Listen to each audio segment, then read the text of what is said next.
여러분 안녕하십니까? NBS 투데이입니다. 초과 생산된 쌀을 정부가 의무적으로 매입하도록 한 양곡관리법 개정안이 지난주 국회를 통과한 가운데 정부와 여당이 대통령에게 법안에 대한 거부권을 행사해달라고 건의했습니다. 반면 양곡관리법 개정을 주도한 더불어민주당은 정부 여당의 농민 생존권을 포기했다고 비판하며 개정안을 즉시 공포해야 한다고 강조했습니다. 이호철 기자가 전합니다. 국민의힘과 정부가 윤석열 대통령에게 양곡관리법 개정안에 대한 거부권 행사를 공식 요청했습니다.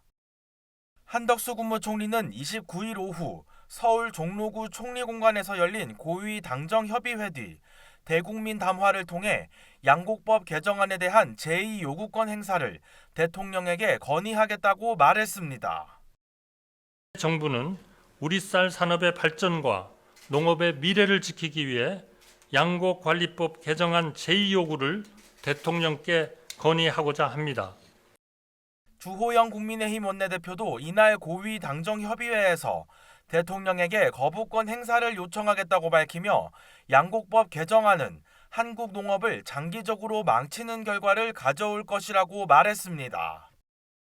한마디로 이 법안은 대한민국의 농업을 장기적으로 망치는 결과를 가져올 것입니다.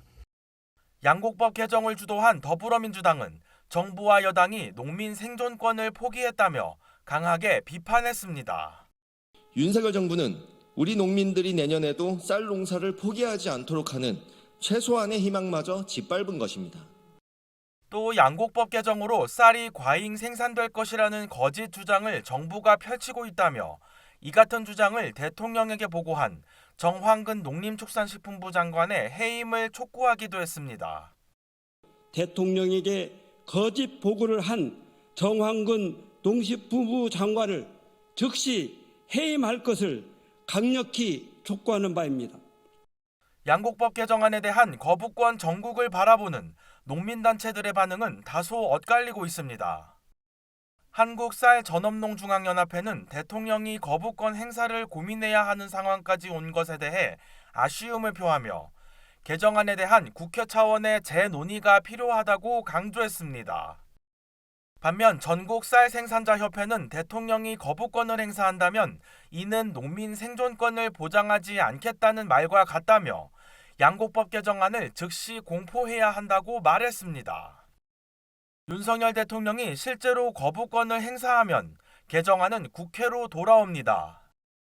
이 경우 국회 재적의원 과반수의 출석과 출석의원 3분의 2 이상의 찬성을 얻어야 통과될 수 있는데 국민의힘 의석수가 3분의 1을 넘는 만큼 재의결은 쉽지 않을 것으로 보입니다.